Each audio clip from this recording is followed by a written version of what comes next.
Gym ஓனர்களே, உங்க trainer ஒரு மிஷினை தினமும் பார்த்துட்டு டச் கூட பண்ணலைன்னா அது வெறும் ஜிம் இன்டீரியர் டெக்கரேஷன் தான். சில ஜிம்ஸ்ல என்ன நடக்குதுன்னு தெரியுமா? மிஷின்ஸ் வாங்குறாங்க, அதுவும் ப்ரீமியம் மிஷின்ஸ், பியூட்டிஃபுல் மிஷின், என் ப்ரைஸ் கூட ப்ரீமியமாக இருக்கு. ஆனால் ட்ரெய்னர், சார் இதை மெம்பர் யூஸ் பண்ணவே மாட்டாங்க சார் அப்படின்பாரு.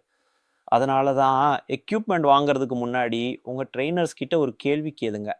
இந்த எக்யூப்மெண்ட் இருந்தால் உங்கள் ட்ரைனிங்க்கு இன்னும் பெட்டர் ஆகுமா? அதில் பார்த்தீங்கன்னா most common answer functional trainer தான் சொல்லுவாங்க. ஏன்னா இது ஒரு சிங்கிள் பர்பஸ் மிஷின் இல்லை, multiple exercises, multiple training styles, multiple member categories, and most importantly trainer தினமும் அதை யூஸ் பண்ணுவார். ஜிம் எக்யூப்மெண்ட்டுக்கு ஒரு simple rule: if your trainers don't use it, why should your members?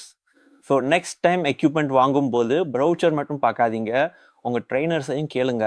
More smart gym buying tips வேணுமா? அப்போ follow பண்ணி வச்சுக்கோங்க Harish gym hacks.